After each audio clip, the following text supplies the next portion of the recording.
I, 25F, and my now ex-girlfriend, 26F, were together since we were 14 and 15 respectively.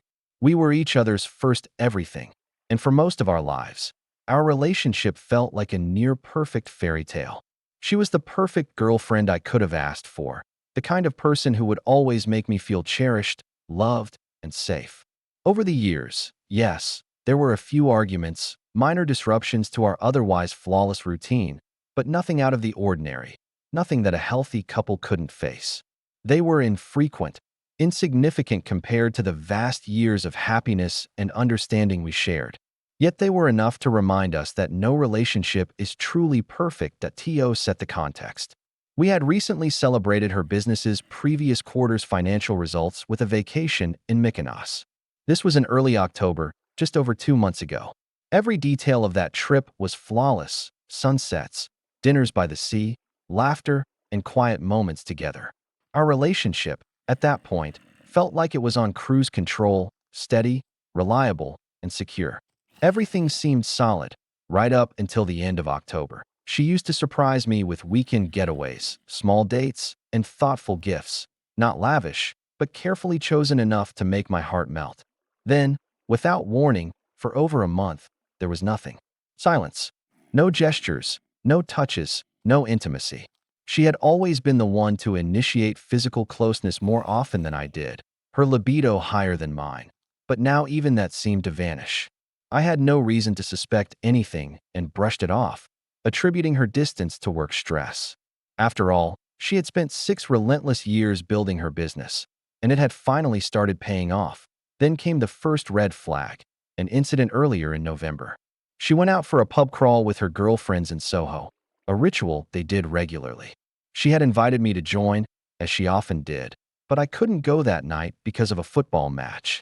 I've always been a season ticket holder and rarely miss a game. She had almost always accepted my absence in favor of football. Red flag hashtag when I returned home around midnight after grabbing a couple of pints with my sister. She had texted that she'd be late and asked me not to stay up, that her friend A, their designated sober driver, would drop her off. I stayed up anyway and texted A, wishing them both safe travels.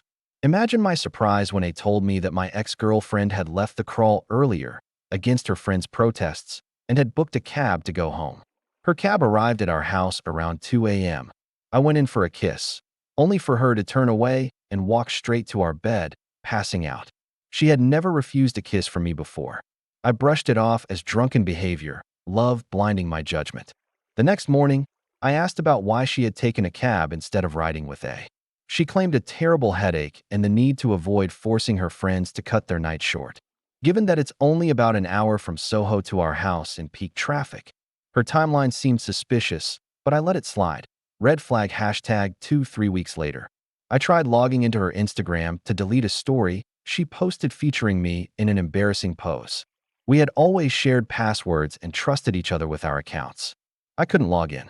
She smiled wryly and revealed she had anticipated my action and changed her password. I forced myself to accept this, but then she removed the shared profile photo of us, which had been up for 7 years, and replaced it with a solo picture of herself. My heart sank. I tried to convince myself it was nothing, just another small shift in behavior. But it lingered like a shadow in my mind. Red flag number 3. D-Day 1 by December. I was scheduled to travel to India, China, and Singapore for a business assignment that would last 26 days. We had never been apart for such an extended period. She seemed distraught but accepted my absence after a night of tears, cuddling, and promises to stay connected through FaceTime. The time difference made communication limited, stressful, and full of small misunderstandings. About 2 weeks into December, I saw what appeared to be a bra on the floor during a FaceTime call, a color I knew wasn't hers.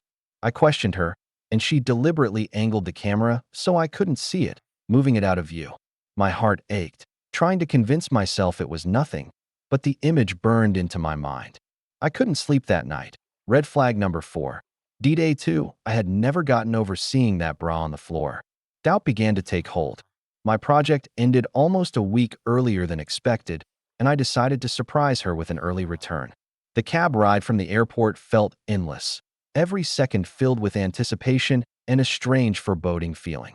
All I could think about was her kiss, denied to me for weeks.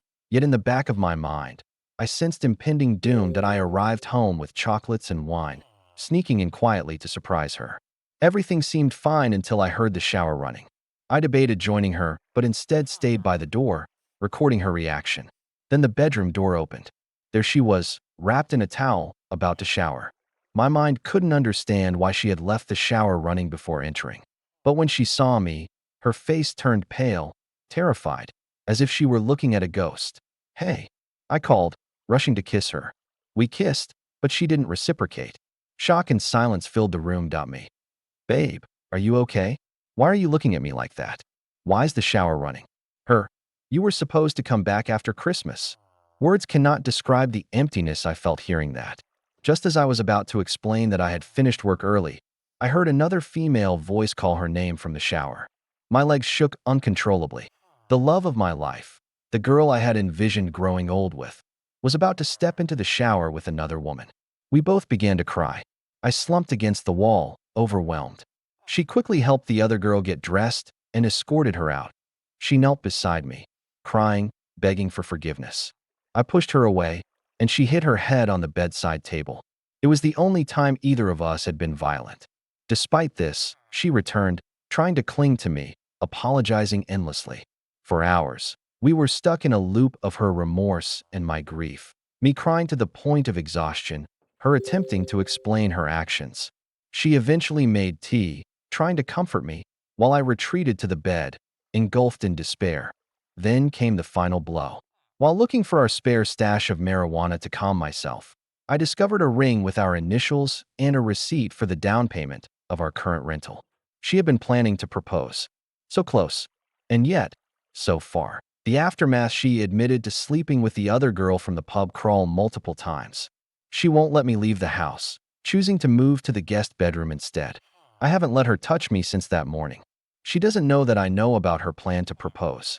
I try to understand why she would throw away our future for a meaningless fling, but she can only say, "I don't know why I did it." She has severed all ties with the other girl. I know the fling meant nothing to her.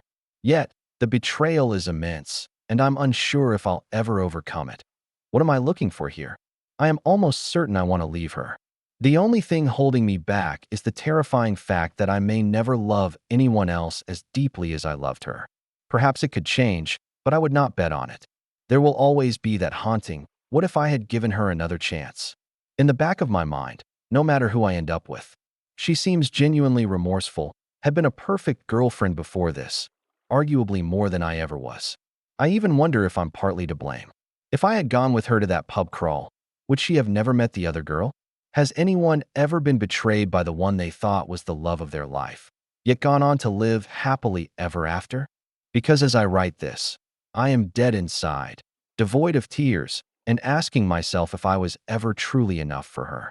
It feels like I've lost in life,